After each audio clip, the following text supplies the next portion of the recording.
You're not going to trick a 70-year-old man that's been around the block a few times with BS and garbage. It's not going to work.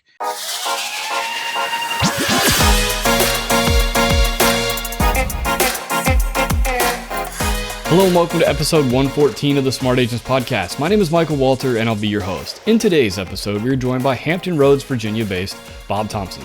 Bob was actually our second ever guest on the Smart Agents Podcast more than 2 years ago and becomes our first repeat guest. Back when we first spoke with Bob, he shared how his no-nonsense approach had led to a successful real estate career, and throughout our conversation today, we again touch on how his upfront and honest style have worked through the wild market we've experienced. He also shares his tips and advice for agents in order to prepare for a return of short sale and pre-foreclosures. Now, before we get on to today's featured interview, make sure to subscribe to the Smart Agents Podcast. You can find the show on all major podcasting platforms such as Apple Podcasts, Google Podcasts, Spotify, and now Amazon Music. Also, if you or someone else on your team has an awesome story or tip to share with our community, send us a message at feedback@smartagents.com. We're always on the lookout for new stories to share. All right, let's get on to today's featured interview with Bob Thompson. I always love talking to Bob, and today's conversation is no different. Just to get started out, Bob, you were one of our very first guests when we started this whole podcast journey about 2 years ago. Gosh, nearly 100 episodes ago, you were featured in a pair of episodes. Just tell me, and introduce yourself again to our new listeners. Okay. Once again, my name is Bob Thompson. You can find me on the web at bobtheagent.com. I'm also Bob the Agent on Facebook and LinkedIn. I do a lot of short sales. Obviously was doing a lot of bank-owned properties when we still had bank-owned properties. And you and I spoke, I believe, pretty much the first two episodes. We talked about what we were going to do or getting ready to deal with the COVID situation, and then talked a little bit more about my approach to real estate, which is pretty much I am what I am. And if you don't like it, fine. And if you do, great. Let's work together. And I've kind of continued to do things my way. It's not for everybody, but it works. Right. Well, and with your approach being very upfront with, whatever the market bears is what we're going to be able to get for your home. This is how it's going to be.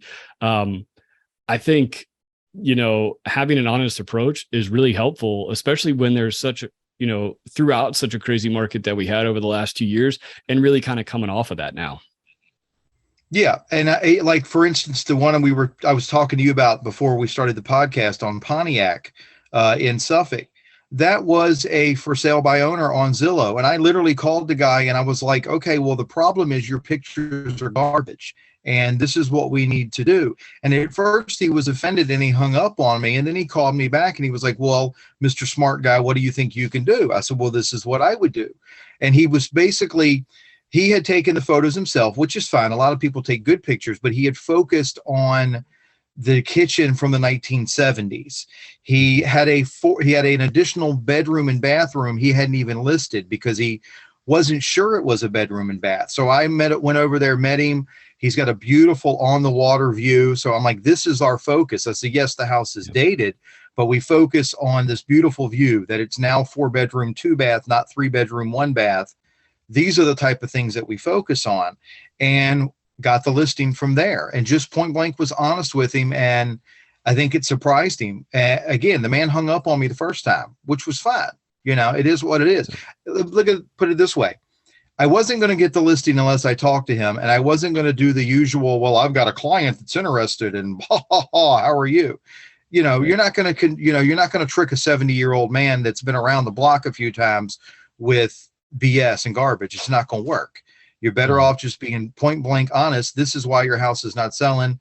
You can either use this information and go and do it yourself, or, hire me and we'll get it done. And if we don't get it done, then fire me. That's fine too. At least we'll give it a shot. And if I make it work, I'll put some more money in my pocket. And if I fail, well, then I fail. Nothing I can do about it, especially with a unique property like that. Right. Well, in his case, it obviously your suggestions worked. So having that proof, to be able to back up what you were talking about is definitely helpful as well. Yeah. And that's what I did most of COVID is I worked with a lot of corporate investors too. I know a lot of agents are down on corporate investors, and there's that undercurrent of, well, they're taking over the neighborhoods and all of that.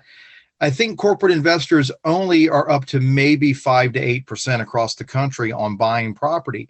And if it's what's best for my client, it's what I'm going to do. At the end of the day, I work for my client.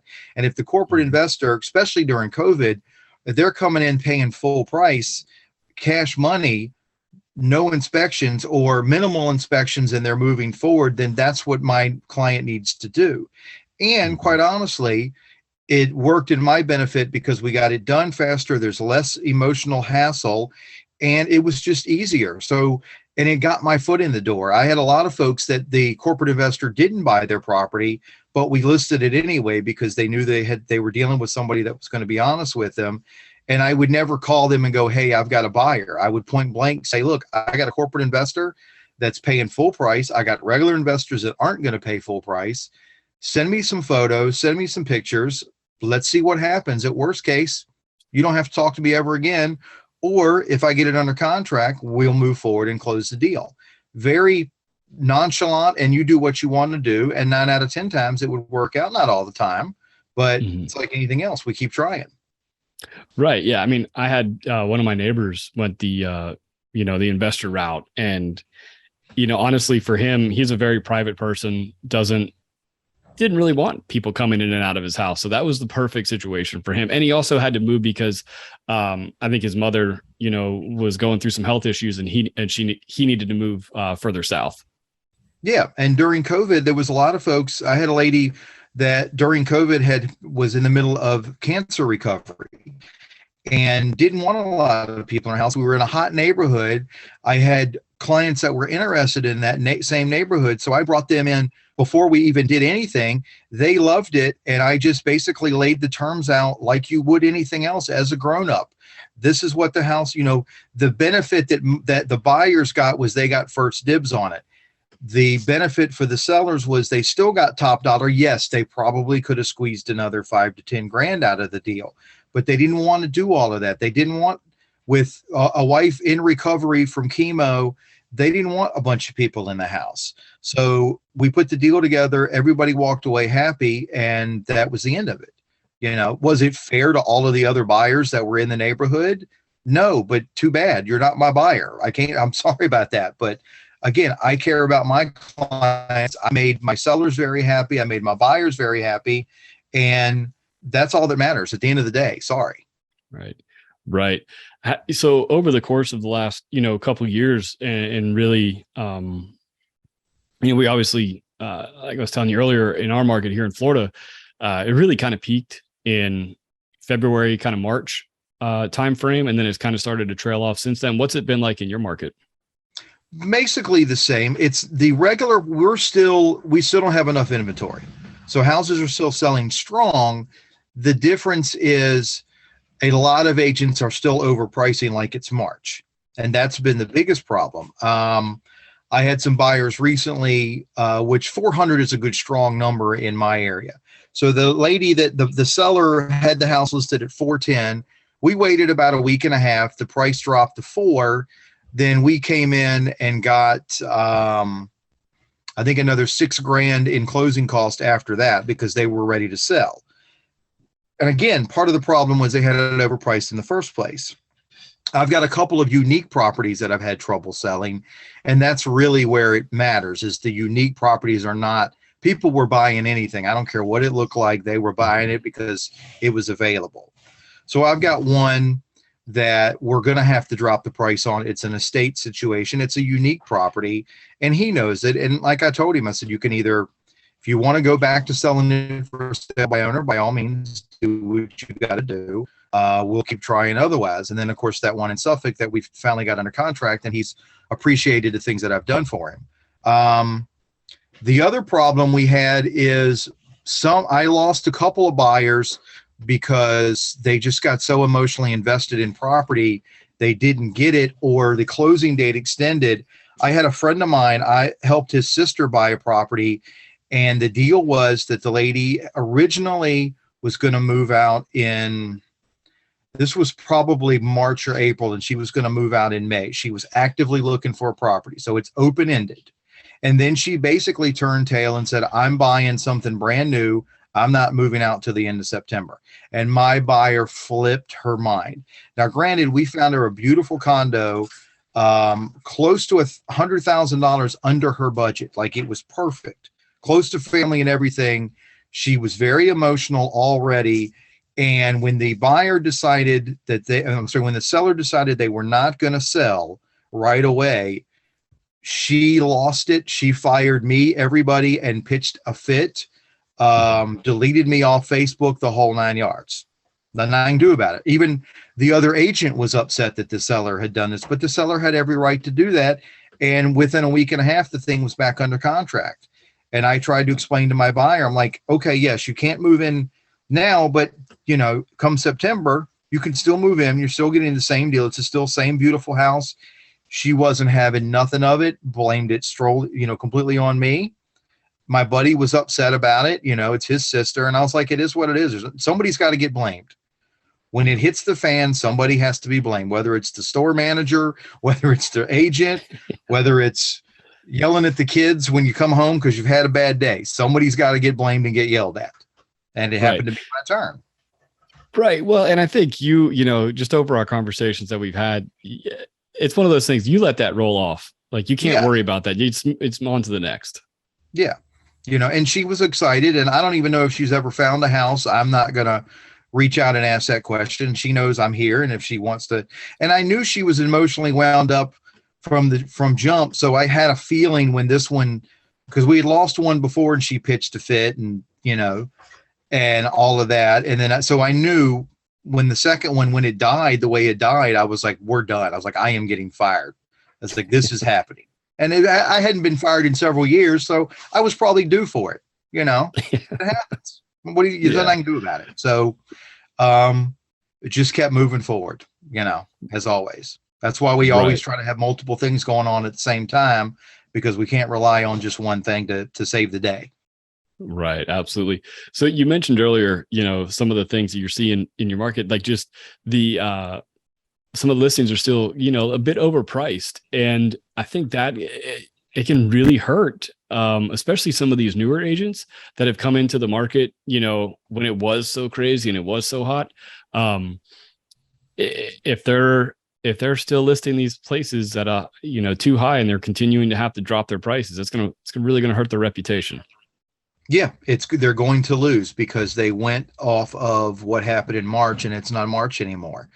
And you know how I am. I always, and if the market has changed, then be honest and let your client know, because you're going to lose the listing.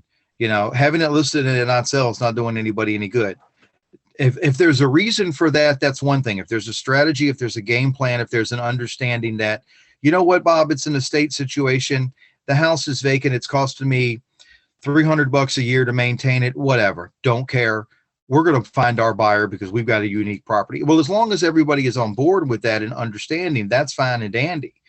But otherwise, you're wasting your seller's time, and they are going to end up blaming you that they waited too long and prices have dropped and all of that. They just are. Or they're going to, worst case, somebody like me, they're going to fire you after 3 months because your contract's going to expire. And I'm going to swoop right in the day after it expires. And I'm going to tell them what the real price point is. I'm going to show them the data. I'm going to show them my numbers. And I'm going to end up getting the listing and getting it sold in a week and a half because I convinced them to do a proper price drop and show them where it needs to be. And I'm not, again, sorry, not going to feel bad. If you're not going to be honest, it's going to happen. And you see that a lot. And there's nothing wrong with just being wrong. It happens. Yeah. When you, so when you do approach these expired listings, and I imagine, obviously you've been doing this for such a long time that you have like your process is down, like, what data to bring and what to really kind of get people turned around quickly to list with you. But, what is it? What is your approach other than, hey, it was wrong out of the gate? My approach is to bring my data, which shows the most updated numbers that are available so we can compare and contrast, and just sit down and listen and have a conversation. This is not, and the non-sales pitch is the best sales pitch you can possibly do. It's got nothing to do with marketing. It's got nothing to do. I work for the local greatest brokerage that ever walked the face of the earth. My team leader has sold 100 million properties, blah, blah, blah. It's literally you sit down and listen and find out what their needs are and what they want. And I think, once again, a lot of agents don't do that. They go in with getting the list in, and sometimes it doesn't happen the first time. It's going in, it's creating communication and asking questions. Well, why do you think the house didn't sell? Well, I think the agent didn't do this. And then it's a counter of, okay, well, that's got nothing to do with anything, and this is why. Or, okay, well, when you guys listed it, yes, the numbers should have already been dropped because here's the reason why. And your agent, unfortunately, was either new or wasn't honest with you, or sells 4 houses a year and don't know what's going on, which, let's be honest, that's a lot of what we deal with every day. I think what's the average? Like 8% of realtors in the entire country sell less than 4 houses, or I think it's only 8% of realtors sell more than 4 houses a year or something stupid like that. It's a ridiculous number. So that's what I do. Just point blank and take the criticism. Typically when you walk in, they're already mad at you anyway, because you represent an industry that they don't necessarily understand that they need. Everybody assumes they can do it better. Like I've always said, everybody knows how to sell real estate and everybody knows how to raise children, whether they have any or not, whether they've ever done it before. Everybody is an expert. So there's an automatic hostility, and I just own it and I'm okay with it. Clearly your last agent let you down after 90 days. You're unhappy. You wanted to be gone. It didn't happen. And now you're mad at my entire industry. I'm okay with that. How do I turn that around? How do I fix it? And just sit and listen. Right. Absolutely. So one of the other, the cool things that, since you've done the podcast with me, you mentioned that you've done, a handful of others, specifically, when we talked, back 2 years ago, we were talking specifically about, the short sales and things of that nature. But you've joined several other podcasts to really kind of share your expertise, and just tell me a little bit about that and what, really kind of made you want to go in that route. Well, I enjoyed doing our podcast and it was fun. And I think it's a combination of embracing the fact that you do have something valid to bring to the table and you know what you're talking about. And a lot of agents, myself included, even to this day, get a little bit of imposter syndrome when we've had a slow day, or, we've had a day or two where there's really not anything going on. And for me, I like the hustle and bustle and the high. Like I'm in my element today. I've got to finish writing the contract. I've got a listing appointment at 4:30. So I got things hopping and going. And when things are kind of mellow and everything is coming forward and you've got a day or two, I have a tendency to go, okay, well, I'm done. I'm never going to sell another house again. And my girlfriend thinks that's hilarious because I can backtrack over the 15 plus years and go, okay, Bob, that's stupid. Logically, it doesn't make any sense, but I still feel that way. And I just kind of wanted to put my information out there a little bit. And it's important to do that. And it costs nothing. And it creates content, right, wrong, or otherwise, whether anybody likes it or not, it creates content. And then it makes me appear to be an expert, and people that like that type of stuff. It's like you and I have talked about before, like getting the little pieces of paper that everybody wants to have, whether anybody likes it or not, people like that stuff. And then it gets them a chance to kind of go back and learn a little bit about me. To good or bad. Somebody may see some of my podcasts, especially like that, my first one with you, when we, it was my way or the highway, and this is what we're going to do. They may look at that and go, you know what, I don't want to deal with that guy. Yeah. Or they may go, okay, well, that's refreshing and I appreciate that. And I think it's important for the movers and shakers within the industry, the REO guys and stuff like that.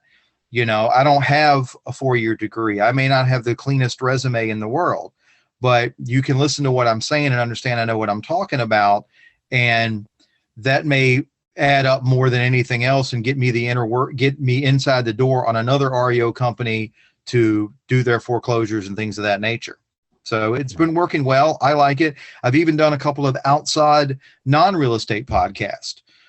Again, for the same reason. It's content. It's easy to do. And let's be honest, everybody likes talking about themselves a little bit, whether they say they do or they don't is immaterial. Right. It's just another way to let everybody know hey, look at me. This is what I did. And people, your average non-real estate person, whether somebody that knows me may be like, I can't believe they're letting Bob do podcasts. This guy's an idiot. I can't stand him. There's got to be at least one person out there that's saying that. But if I got 100 people on the Facebook that apparently think I know what I'm talking about, then that's what I'm going for. Yeah, absolutely. Well, a couple things there. It's one of those, regardless of, with the REO or something like that, you're going to resonate with somebody. Yeah.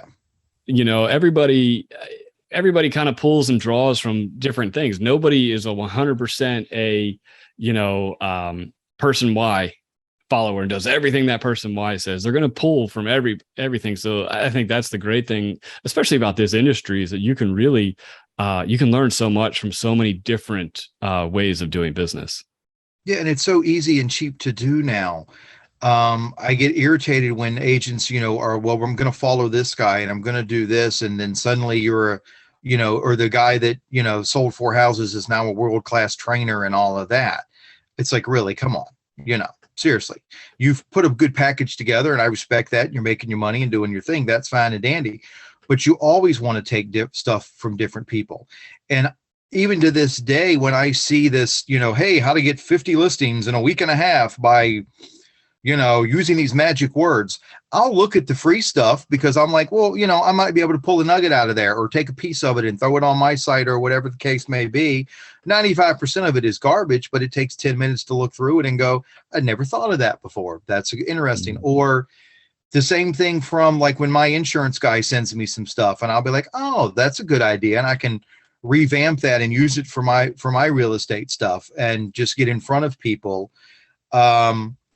And that seems to work better for me. I'm better on video or better in a crowd than I am sending some tired mailer that's not really my style anyway. It works for some people it doesn't. And I think you got to go with your strengths. I know a lot of people don't like to cold call, and I get it. And there's probably better ways to do business to a certain extent. I like cold calling and it works for me and it's my comfort zone. So I'm not going to send out 80 marketing pieces and I'm not going to become a open house machine. I can't stand open houses, and it's as plain as the look on my face if I'm ever do one. It's just, I don't want to be here. It doesn't work for me. But some agents kill it. That's their stay within your lane and do your thing. And this is what seems to be working for me. There's Help a Reporter Out, which is heyro.com, which is a good site to send in for pay. If reporters have a question, you can try to answer questions and be an expert that way. I prefer the podcast route, and I like trying to expand into other podcasts, whether it's music or movies or, in my case, working my way through COVID, recovering from my bypass in 2018 and rebuilding my business. That type of stuff's important to me, and I'm passionate about it, so it works for me. But again, everybody's different. Right. Well, and by doing those, and by doing the ones that are outside of the industry, you're sharing your interest and more about your personality that, people looking to hire an agent can connect with as well. Yeah, definitely. And it may be something that fits their realm or their wheelhouse of things that they're interested in, or it may not. I mean, and again, that's what you kind of have to do. You got to put yourself out there a little bit, depending on what your personality is and what works for you. I know agents that are incredibly gifted at what they do, but they are better in the background because their personality is that style. And that's okay. They're excellent at what they do, but they're certainly never going to be team leader or anything like that. And not everybody wants to do that. I've been down that road before. I quite honestly don't have any interest in building a big power team and putting my name on the billboard and all of that.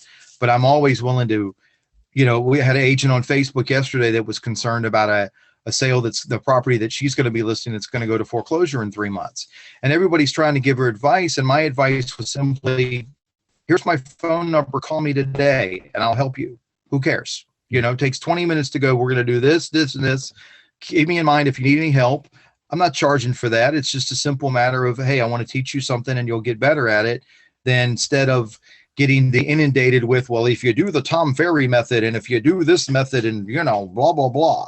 No, just try to be helpful and things will work out in your favor. Right. Kind of, touching and shifting over to that, the foreclosure and the pre-foreclosure. Obviously, that was something that we talked a lot about Yeah. previous episodes. Um, Tell me how do you see things moving in that direction, and how again should people kind of start preparing for themselves if they haven't?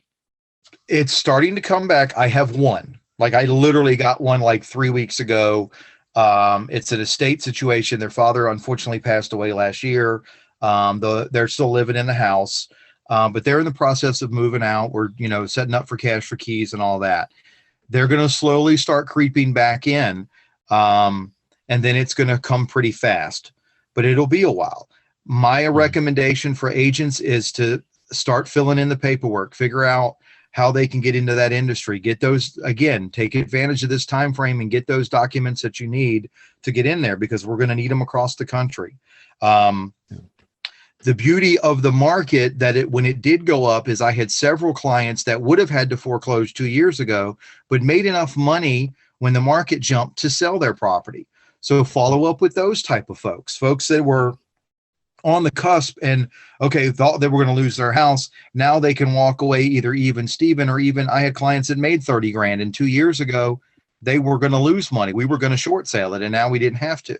So there's a lot of that still going on, because they basically didn't have to make a mortgage payment for almost 2 years because of the COVID and whatnot. And then prices kept going up. Prices are still strong. In Hampton Roads, Virginia, we don't have enough property to sell. We just don't. So prices are strong. Are they as strong as March? No, but they're still strong. And it's reminding folks that just because it's a foreclosure doesn't mean it's a dump. It just means somebody couldn't afford to pay their mortgage. So yeah, it may need some paint. It may look like 1990 landed on it. It's a big deal. You pull some carpet out, you update it, you keep on trucking, Yeah. That's what I'm telling, folks that I talk to. Be ready for that and take advantage of that. Let them know that you're always available for a simple consultation, regardless of where you are in the process. If you can pay the bills, great. If you're struggling, what happens a lot is folks want to keep their house, but they've also got like 40 or 50 grand in other debt.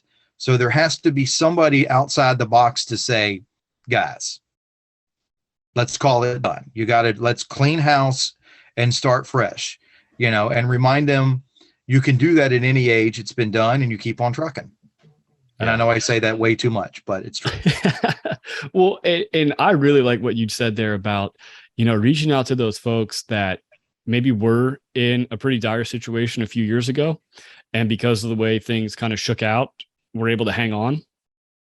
And, if you're able to kind of preemptively help them out now, and really get them the money that could, carry them forward, I think is a really great way to not only, get business for yourself, but also help people out in the long, in the process.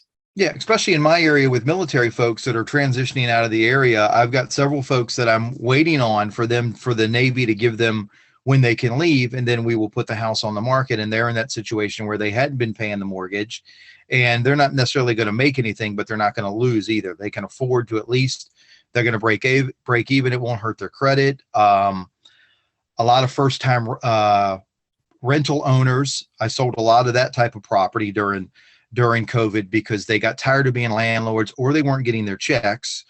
Even though they were trying to follow proper procedure, the tenants weren't necessarily following proper procedure, and there was nothing they could do about it. So then they were just stuck paying on this thing every month without getting any benefits out of it. So I did a lot of that, and just, we're real estate agents, obviously we do a lot of business that is handed to us, because if we've got a good referral business, but there's also a lot of hustling that goes on too. And I'm okay with that. And that's kind of what, again, I'm hitting Zillow for sale by owners. I'm hitting the local for sale by owners. If I'm driving around and there's a red for sale sign in front of somebody's house, you can daggone sure bet I'm getting that information, and I'm calling and at least figuring out where they are in the process. And if they're even, and not everybody's open to it, but if they're open to it, or I may legitimately have a buyer for them, whether it's corporate, an investor, or a regular buyer that I've started working with. Yeah, definitely. Well, and I think, just over your career and, what we've talked about is, you got to hustle if you're going to be successful. Yeah, you have to. You absolutely. And for me, that's half the fun right there. Is I'm at my best and I'm jazzed when I've got 15 different things going on, and I've got, okay, I got to do this tomorrow, and I got 2 appointments next week, and this is getting ready to close, and I'm all aflutter and happy and excited. And then when everything is running smoothly and there's really nothing to do, it's kind of like, oh, okay, I'll take a break. And then I'm like, all right, well, bank account's starting to look a little rough. Let's start working again, Yeah. Got things I want to do, things I want to buy. Let's get back to work, Right. Well, I really appreciate you taking the time to talk to me again. It's always, I personally love your approach. I think it, again, not for everybody, but especially in a changing market, it is refreshing to have somebody just be honest with you with things. Yeah. And I think one of the best things that happened is, remember, I went in, I was full-time, I was part-time in 2005, and I went full-time in 2007. So I picked the worst possible time to go full-time and made it successful. So when, a good downturn, if even you want to call it that, is good, it's going to make or break some agents. It's going to, separate them. It just is, because it's easy to sell property when everything is selling in 2 days. It just is. Anybody can do it. And there was no marketing. There was no nothing. There was no negotiation. There wasn't nothing to negotiate. It was highest and best. And you're not getting closing costs. You're not getting a home inspection. You're not getting nothing. Anybody can sell a property in that type of market. So I think for experienced agents, this is when it will start to pay off. And I think for newer agents, this is when it's time to show, okay, I'm motivated and I'm hungry. And it's a question of, Mr. Seller, I don't have the experience that Mr. Thompson has in any way, shape, or form, but I have a passion for this. I'm going to be honest with you, and I'm going to do the best I can. And if you win the day, you win the day. I mean, by all means, that's the way you've got to look at it. Or if you are on a team, then push the team aspect. I may not have sold 15 houses, in the last 2 months, but my team leader, Mr. Thompson, has sold, close to 1,000 properties over the years. And I've always got his input, and I can use him for his knowledge to help get your home sold. So you got to find your in and your niche and go from that direction, Yeah, absolutely. Well, I really appreciate it. Again, you taking the time to talk with us and share all your great insight and tips with our audience. Awesome. I'm always here to help out. It's nice to see your progression over all of these episodes, years later. It seems like COVID just would not go away for quite a while. Right. So it's nice to have the bubble out, and we're actually having real meetings and seminars and things of that nature again. So I'll keep watching what you're doing, and I enjoy the podcast, and I watch it quite frequently because, again, it's always good to learn, always. Yeah. Absolutely. Yeah. And that's, our main focus is to provide something that, like we said earlier, you're never going to take 100% of what somebody's saying, but if you can pull a little nugget from here or there to help out your business, that's our goal. Definitely, my friend. I appreciate it. I want to thank Bob for taking the time to speak with us again today. And I really love the fact that he's being his true self and finding such great success. So once again, if you think you or someone else on your team has an incredible story or real estate tips to share with our community, send us a message to feedback@smartagents.com. We're always on the lookout for new stories to share. Well, that wraps things up for this episode, but remember, follow the show wherever you listen to podcasts and make sure to subscribe to the Smart Agents YouTube channel. Again, I'm Michael Walter, and we'll see you on the next episode.